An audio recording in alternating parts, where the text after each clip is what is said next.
Hey everyone, welcome back to another episode of Daily Native English, where we make learning English a fun and natural part of your day.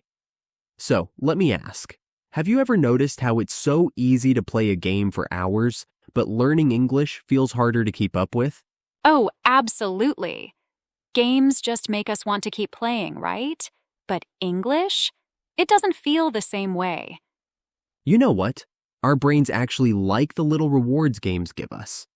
Each time we win or finish a level, it makes us feel good. And that's why it can be hard to stick with English. Without those quick rewards, it might feel like you're not improving. Right. And when we don't feel that progress, we might feel like quitting. But today, we're going to talk about some tricks to make learning English feel more like a fun game. Yes. Imagine if learning English was as exciting as playing a game you love. Exactly. So stick with us, and we'll show you how to get your brain to want to practice English every day. Sounds good? Sounds perfect. Let's jump in.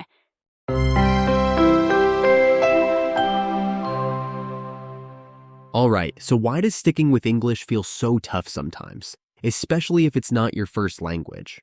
Yeah, there's so much to learn. Grammar, vocabulary, pronunciation, it can all feel a bit much. Yep, it's like when you first start, you're super excited, right? But then, as time goes on, it's easy to feel overwhelmed or even kind of stuck. Totally. And it's not just about the language itself. Sometimes it's just the feeling that progress is slow, like you're not getting anywhere, even though you're trying. Right. And let's be honest, our brains don't exactly love things that feel like work. We naturally like things that feel fun and rewarding, like games. Yes, exactly. Games keep us coming back because they make us feel good with little rewards, like passing a level or getting a high score. It's instant feedback, and it feels great. But with English, you don't get that instant reward. Learning a language takes time, and it's harder to see quick results. Yeah, and that's where a lot of people lose motivation. They might think, am I even improving? But really, it's just that progress is slower than what we're used to with things like games. Exactly. And honestly, that's normal. Learning any new skill takes time. But today, we're going to talk about some tricks to make English learning feel more like playing a game. Yes, because if we can make it feel fun and rewarding, like something you want to come back to every day, it'll be way easier to stick with it. Right. So, if you've ever felt like giving up on English, don't worry. You're not alone, and it's totally natural. And hopefully, after today's episode, you'll have some new ways to make learning English feel a lot more enjoyable. All right, let's dive into our first trick, gamifying your English practice. Have you ever wondered why games are so addictive? Oh, yes. Games are designed to pull us in, right? They have rewards, clear goals, and instant feedback. You're always working towards something. So, what if we apply that same idea to learning English? Imagine giving yourself points for every little milestone, like learning a new word or completing a lesson. That sounds fun. So, every time you do something in English, you get points. And when you reach a certain number of points, you level up. Right. Level 1 could be learning 10 new words. Then, level 2 might be using those words in sentences. It's a simple way to track your progress and keep you coming back, just like a game. And it's motivating. It turns learning into a challenge. Imagine seeing yourself move from beginner to intermediate just by hitting those levels. Plus, it's satisfying. You can see your progress in real time, which gives you that little boost every time you reach a new level. All right, so let's move on to the next trick, awarding yourself for consistency.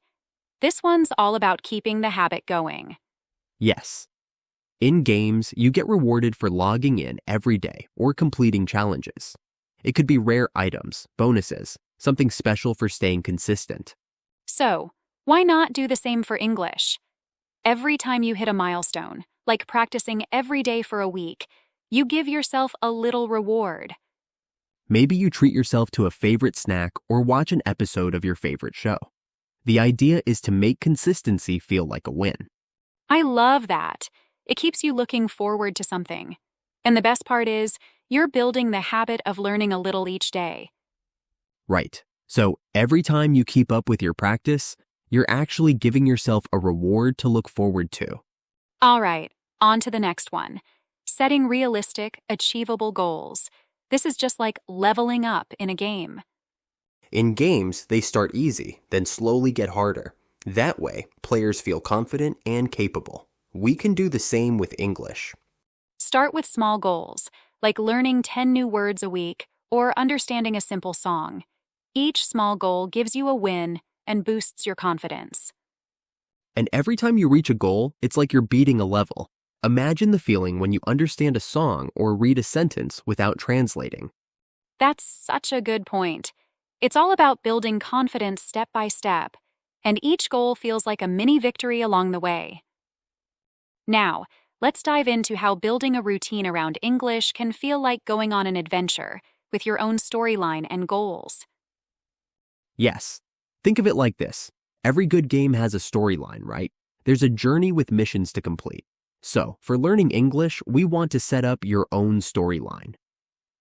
And it's easy to start. You can keep a small journal or a note on your phone. Write down one thing you learn each day, a new word, phrase, or something you practiced. Let's say you learned the word habit today. You could jot down, "Today I learned the word habit." It means something you do regularly, like brushing your teeth every morning. It's like making a little memory of each day's progress. And then, after a few weeks, you can look back and see all the words and phrases you've picked up. It's like leveling up in a game. You see how far you've come, and that can be really motivating. Plus, when you do this every day, it takes away the decision-making.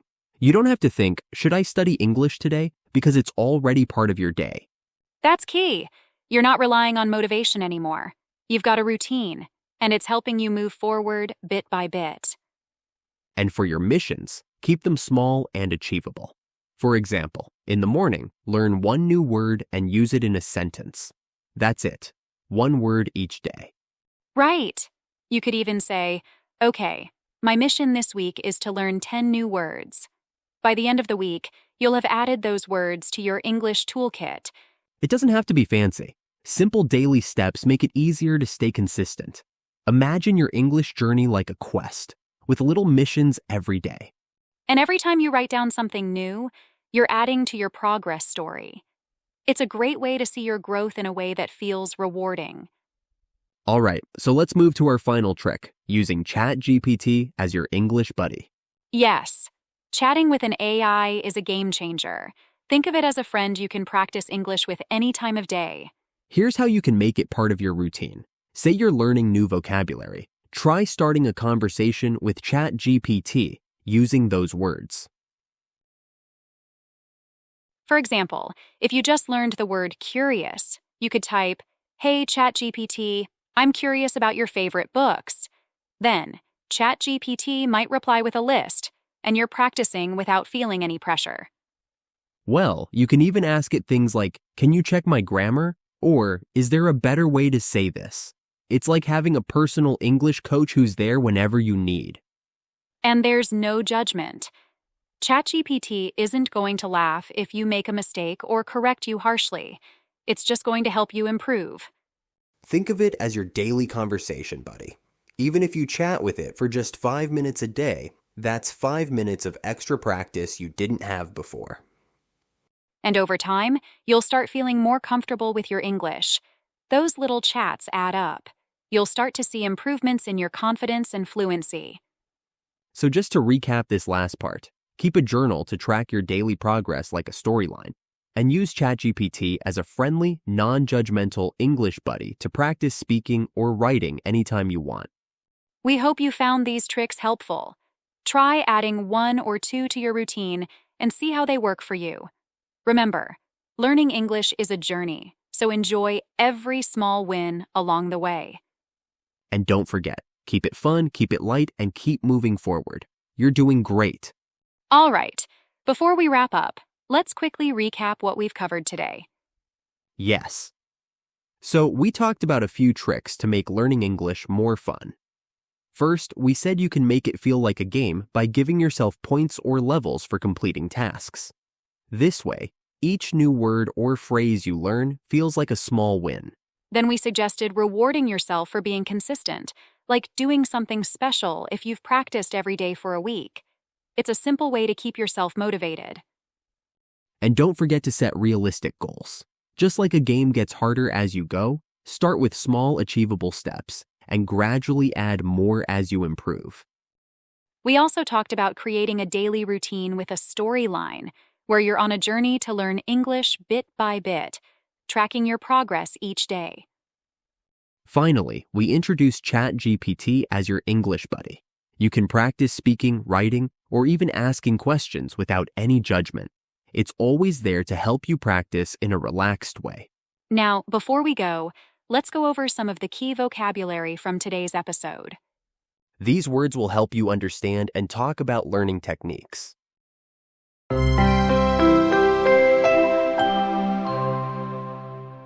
The first one is gamifying. Gamifying means turning something into a game, so it feels more fun and engaging. For example, you can gamify learning English by giving yourself points every time you use a new word in a sentence. Like, today I gamified my English practice by challenging myself to learn 5 new words. And then we use this word, milestone. Milestone is an important step or achievement in a journey.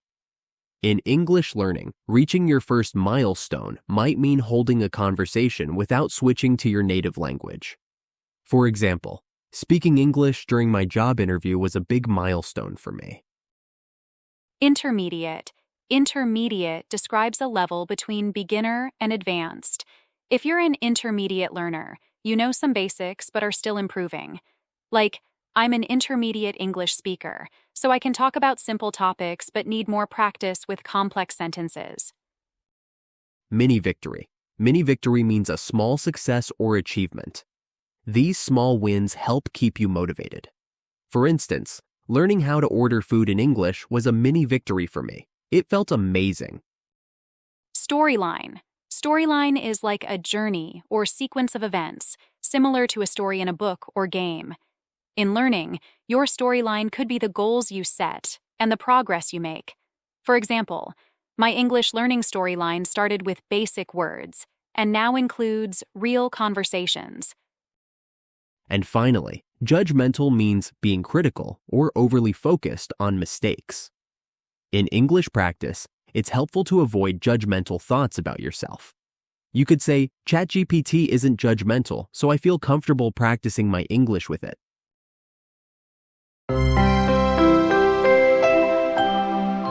We hope these definitions and examples help you use these words in your own conversations. They're great terms to describe your English learning journey. And remember, celebrating every milestone and mini-victory keeps you motivated and makes learning more enjoyable. All right, that's all for today. Thanks for joining us, and keep up the great work on your English journey. See you next time. Keep practicing, keep learning, and keep having fun with it.